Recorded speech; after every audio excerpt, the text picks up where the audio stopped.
Lukisan AI wizard kecil di sebuah bandar kecil, tinggal seorang kanak-kanak perempuan bernama May. May mahu mengunjungi neneknya yang tinggal di seberang bandar. Suatu pagi, sebelum May bertolak, ibu May memberinya buah-buahan dan kuih muih, serta berpesan padanya supaya berhati-hati di jalan. Sepanjang perjalanan, May mengagumi bunga-bunga dan air sungai jernih yang dilihatnya. Dia merasa teruja. May tiba di rumah nenek. Nenek menyambut ketibaan May di pintu dengan senyuman penuh kasih sayang. May dan nenek memberi kucing makan dan makan apel bersama dan tawa mereka bergema di taman. Pada waktu malam, nenek bercerita pada May dan May mendengar dengan penuh penghayatan. Keesokan harinya, May membawa pulang kad kecil pemberian nenek untuk ibunya.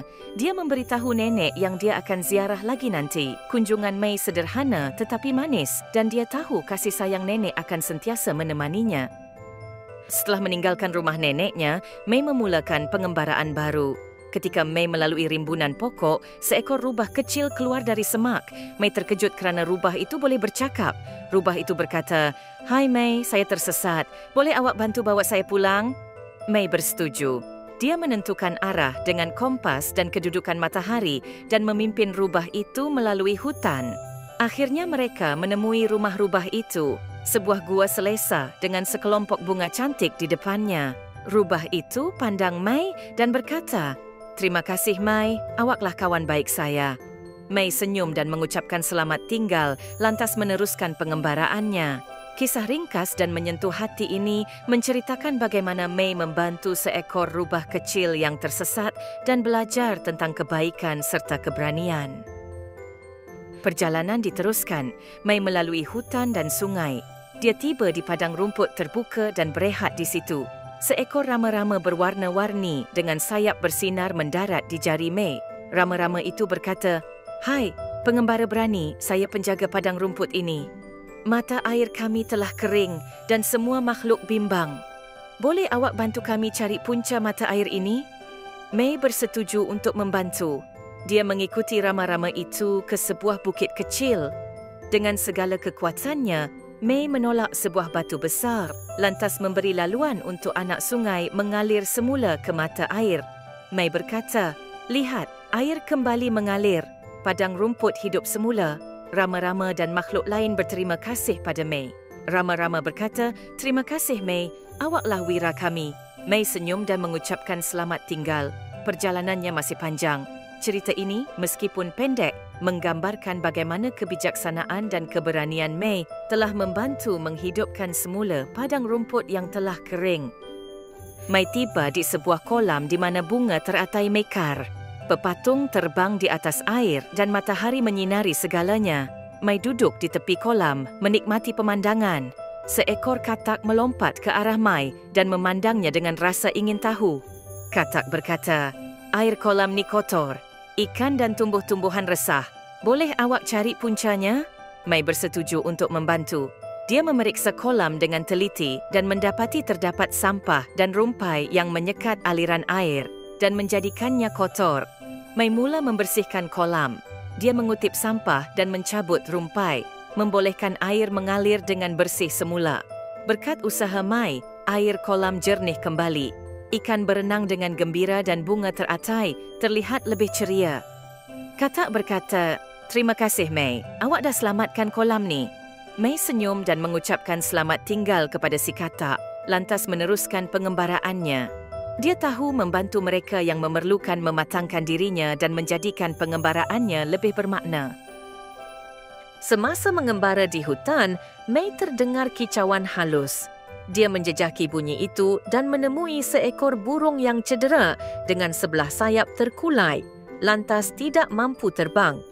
May bertanya lembut, "Burung kecil, awak tak apa-apa?" Burung itu merengek, terlihat sakit dan tidak berdaya. May membersihkan luka burung itu menggunakan daun segar dan membuat sarang selesa dengan rumput lembut. Di bawah jagaan May, keadaan burung itu semakin pulih. Burung itu mula mengibas sayapnya, menunjukkan tanda-tanda pemulihan. May memberikan kata-kata semangat. "Teruskan mencuba, burung kecil, awak boleh."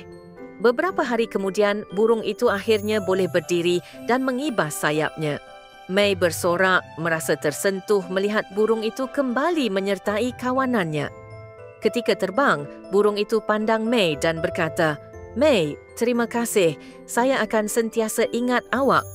Mei melambai, hatinya penuh dengan kehangatan dan kegembiraan. Kisah ini menunjukkan keprihatinan Mei terhadap burung itu dan rasa hormatnya terhadap alam semula jadi, serta penghargaan burung itu pada Mei. Mei sedang menjelajahi hutan, menikmati keindahan alam. Dia menemui seekor anak beruang yang kelihatan risau. Mei bertanya kepadanya, "Kenapa awak sedih?" Beruang itu menjawab, "Saya tersesat dan tak dapat cari ibu saya." Berniat untuk membantu, Mei berkata, "Jangan risau anak beruang. Kita akan cari ibu awak bersama-sama." Mereka mula mencari sambil memanggil ibu beruang. Mei perasan jejak-jejak beruang besar dan dahan-dahan yang patah, tanda bahawa ibu beruang telah melalui jalan itu. Dia dan anak beruang mengikuti jejak yang ditinggalkan. Tiba-tiba mereka terdengar tangisan ibu beruang dari kejauhan. Mata anak beruang bersinar gembira dan mereka mempercepatkan langkah. Mei, ibu beruang dan anak beruang kembali ke pinggir hutan bersama-sama. Di situ, Mei mengucapkan selamat tinggal dan memulakan pengembaraan baru. Dia tahu bahawa kawan-kawan baru dan pengembaraan baru menantinya ke mana sahaja dia pergi. Cerita ini mengajar kita bahawa dengan keberanian dan kebijaksanaan, kita boleh mengatasi kesulitan.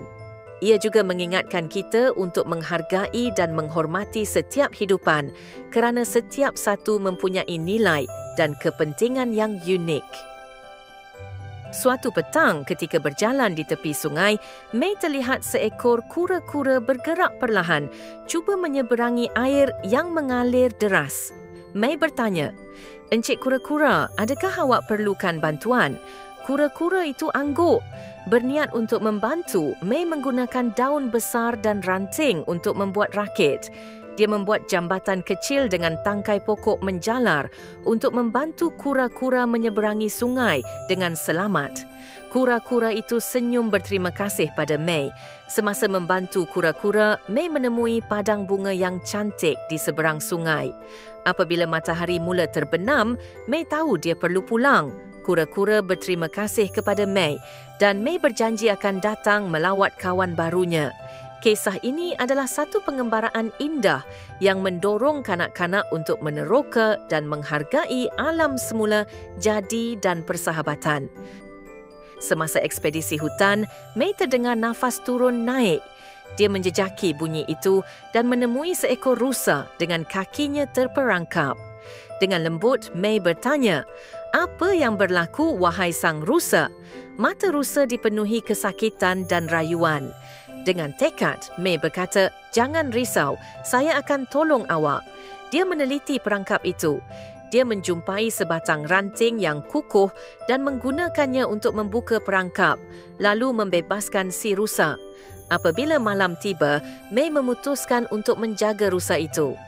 "Saya ada bersama awak malam ini," kata Mei. Rusa itu kelihatan tenang. Keesokan pagi, Mei membawa jerami lembut.